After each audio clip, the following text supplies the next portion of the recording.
All right, let's move on to other stories and a big news break coming in from Tamil Nadu. Amid questions and speculation over what's really happening between the AIADMK and the BJP, you've got another statement that's come in from the AIADMK. Days after the alliance firmed up, the AIADMK has reiterated that there's no question of a coalition government.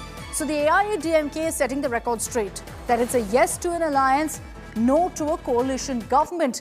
And you've got the AIADMK's Thambidurai, a senior leader of the party, saying Tamil Nadu never had a coalition government, so there's no question of it happening now. The indication from the AIADMK is that the alliance is for the elections. But post-elections, if the alliance comes to power, it will be an AIADMK-led government. No question of an AIADMK plus BJP government.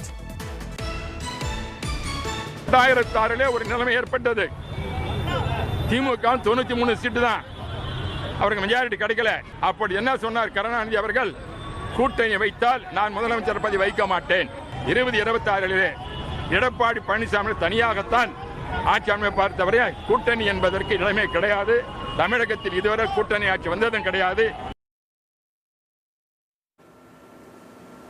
That's the statement that's come in from an AIADMK leader there who said that Tamil Nadu has never seen a coalition government and they never will, essentially indicating that in one of the terms and conditions laid out by APS for this alliance is that there's no question of a coalition government.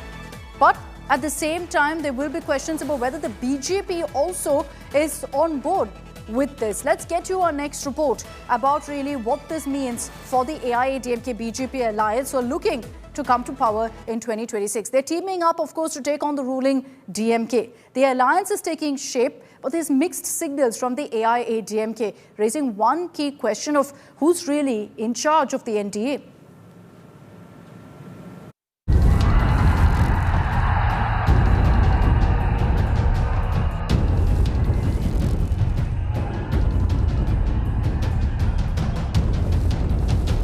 The AIADMK and BJP are back together after contesting the 2024 Lok Sabha polls separately and losing all 39 seats to the DMK-led front. The two parties are realigning to avoid splitting anti-DMK votes.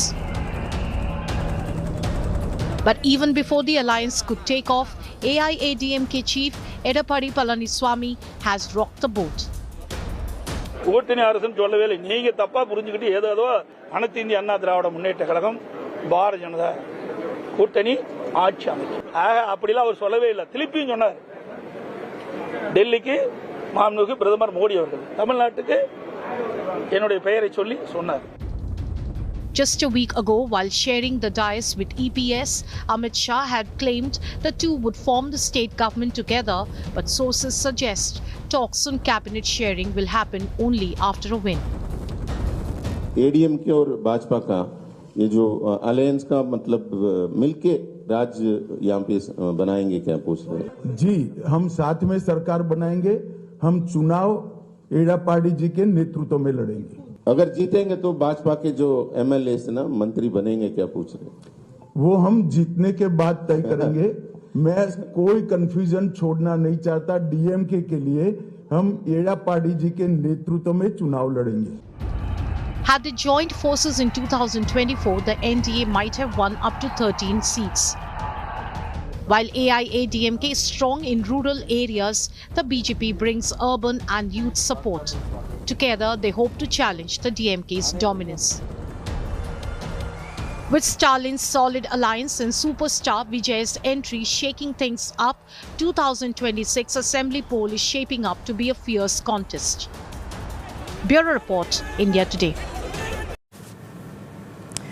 Okay, let's bring in Anaga Keshav for more details. Anaga, AIADMK reiterating their stand that yes to an alliance, no to a coalition. Having said that, is this one of the terms and conditions that was clearly laid out by the AIADMK even before the alliance shaped up? What are you picking up from your sources in the BJP? Are they okay with this kind of an announcement by the AIADMK?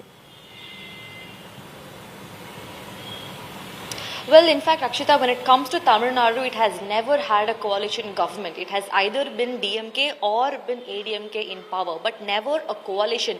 Even in the current dispensation, where the DMK is in alliance with Congress, we have Congress MLAs, but no cabinet berth sharing. That has been the case with Tamil Nadu so far. But now, with ADMK and BJP joining hands, in fact, in that press conference when Amit Shah a part of, he very clearly said that ADMK and BJP will together form the government, implying that the BJP is maybe expecting their role to also be there when it comes to cabinet berth sharing. But Edappadi Palaniswamy says that while ADMK and BJP will together form the government, when it comes to power sharing or when it comes to dividing the cabinet berth, it's only going to be me who is leading it, which is Edappadi Palaniswamy, and it's only going to be ADMK, is what in fact Edappadi Palaniswamy is now implying. So clearly it looks like the BJP and the ADMK do have some things to sort out. But remember, the reason why EPS also said this could be because of the fact that Tamil Nadu has never had a coalition government before, and by saying that this time if ADMK wins, it's going to be in coalition with BJP, might cost for ADMK politically. So that could also be one of the main reasons why Edappadi Palaniswamy said that it's only going to it's only going to be ADMK that's going to be leading, it's going to be forming the government. All right, Anaga, I'll request you to stay with me. But as in fact we decode what really this alliance will mean in Tamil Nadu, I want you to take a look at a couple of data figures that we've put together on what really are the chances of the AIADMK coming back to power in Tamil Nadu. Is it really a spent force? Not really. Just take a look at these figures. Now, we've demarcated very strong, moderate and weak. How have we done this? Well, very strong seats are those won by each of the parties 3 out of 3 times. That is in 2011, 2016 and 2021. So if you look at it, actually the AIADMK is very strong in 38 seats, and that's more than actually the DMK and the Congress at 15. Strong seat we've calculated based on, again, 2011, 2016, 2021, out of the 3 elections, if they won twice, out of the 3 times. So in that case too, the AIADMK has 81 such seats, whereas the DMK has 62, and this is DMK plus Congress, mind you. Moderate, 1 out of 3 wins. Essentially, if 3 assembly elections were held in some seats and they won once out of the 3 times, that's when we've deemed them as moderate. That's 77 seats. And here's where the DMK actually has the strongest numbers at 91. And whereas at weak, which is essentially a seat never won by a party, including seats not contested, you've got essentially 66, the DMK, versus 38, the AIADMK. They'll be very happy with that figure. There's potential essentially for the AIADMK. What this indicates, especially when you look at those 38 very, very strong seats, is that they've got strongholds and they've got a very faithful, loyal voter bank, which they can make the most of. Now, let's take a look also at some other numbers and some other data figures that we have for you with regards to really how the AIADMK has performed. You look at the seat share, and we've done a comparative analysis from 2001 right up to 2021 as well. So you look at those figures, you see, of course, that there is a huge seesaw in how the AIADMK has performed. But are they down and out? Absolutely not. You see that, of course, they surged in 2011 under Jayalalitha. In 2016 at 136, came down to 66 in 2021. Now 133 is where the DMK reached. So essentially it's almost like a flip from 2016 to 2021 here. But if you look at also the vote share and you compare how the AIADMK fared against the DMK, you will still see that it's a close battle. Doesn't necessarily translate to seats, but if you look at really the vote share, it's not as alarming as some would show you that the AIADMK is completely a decimated, spent force in Tamil Nadu. Because you look at essentially 2021, that particular figure here, AIADMK at 33%, the DMK at 38%. Just a 5% difference between the two parties. It doesn't obviously translate to seats when you had essentially the DMK managing very, very smoothly to get those numbers. But you see how the AIADMK actually rose, actually in fact went down from 41%, rose from 2011 to 2016 and then came down to 2021. And you look at that number, obviously because Jayalalitha was no longer there, Edappadi was leading the party, but it's still giving a fight to the DMK, which is what is important to highlight here. Now, we're also doing a comparative analysis. What if there was an alliance between the BJP and the AIADMK in the 2024 general elections?